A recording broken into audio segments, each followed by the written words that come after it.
Welcome to Harshita forms. ఇప్పుడు మనం చూస్తున్న మొక్క పేరు సూర్యనం చెర్రీ మొక్క అండి.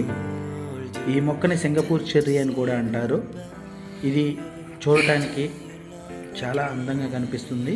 ఫ్రూట్ చాలా అట్రాక్టివ్గా ఉంటుంది. ఈ పండు యొక్క రుచి కొంచెం పులుపు మరియు తీపిని కలిపి ఉన్నట్లుంటుందండి. ఈ పండు తినటం వల్ల ఆర్థరైటిస్ సమస్యలు దూరం అవుతాయి.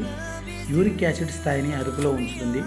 ఇందులో గ్లైసెమిన్ ఇండెక్స్ GI కలిగి ఉండటం వల్ల మధుమేహ వ్యాధిగ్రస్తులకు చాలా మంచిదండి. ఇందులో ఉన్న ఫైబర్ కారణంగా జీర్ణక్రియ మెరుగవుతుంది. ఇది మనకి 3 రంగుల్లో కనిపిస్తుందండి. మనకి స్టార్టింగ్ ఫ్రూట్ వచ్చేసి ఆకుపచ్చ రంగులో ఉంటుంది. ఇది పక్వానికి వచ్చే స్టేజ్లో కాషాయం రంగులో ఉంటుందండి. పూర్తిగా పక్వానికి వచ్చిన తర్వాత ఇది ఎరుపు వర్ణంలో మనకి చూడటానికి చాలా చక్కగా అనిపిస్తుందండి. ఈ పండు తినటం వల్ల చాలా ఉపయోగాలు ఉన్నాయి. ఇది మన కాడ వేయబుల్ అవుతుందండి.